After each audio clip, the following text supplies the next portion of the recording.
కోడి మాంసము ₹1 తండి 500 గ్రాముల మాంసం పట్టుకెళ్ళండి. రూపాయి నోటు కొట్టు అరకిలో చికెన్ పట్టు అనే ఆఫర్ పెడితే జనాలు సంబరపడకుండా కొంటబోతున్నారు. ఇగో ఈ చికెన్ షాపుల అగ చూడండి, ఒక దిక్కు ఎంత జోరుగా కూర కటింగ్ అవుతున్నదో, ఇంకో దిక్కు ఓనర్ సాబు ఎట్లా నోట్లు లెక్క పెడుతున్నాడో. చెప్పవే అన్న, మళ్ళా చికెన్ రేట్లు పెరిగితే ఆఫర్ మారుస్తారా ఏమన్నా?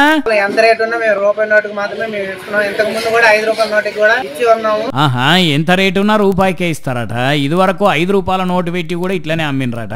మాకైతే బగ్గనే కస్టమర్లు వస్తున్నారు అని అంటున్నాడు. కానీ ఈ రోజుల్లో పర్సుల ₹10 కూడా ఉంటలేవు, మొత్తం డిజిటల్ పేమెంట్లే చేస్తున్నారు. మరి ఎవరు రూపాయి నోటు దాచుకున్నారో, ఈ నోట్లని ఎవరు తెచ్చిచ్చినరో గానీ రూపాయికి చికెన్ ఇస్తున్నారని చాలా మంది సంతోషపడ్డా, నోటు తెస్తేనే ఇస్తామని కండిషన్ పెట్టేసరికి ఇంకొంతమంది చికెన్ ప్రియులు నారాజు అవుతున్నారట. మరి ఇక కార్తీక మాసం కూడా అయిపోవడంతోటి చాలా మంది దుకాణంకి వచ్చేటట్టే కొడుతున్నది. కానీ ఉపాయం ఉన్నోడు ఉత్తగా ఉండడు అన్నట్టు బిజినెస్ ను పెంచుకునేందుకు చూడండి కొందరు ఎట్లాంటి ఉపాయాలు చేస్తున్నారో. ఇంతకీ ఇది ఎక్కడో చెప్పలే కాదు, విజయనగరం జిల్లా రాజాం దగ్గర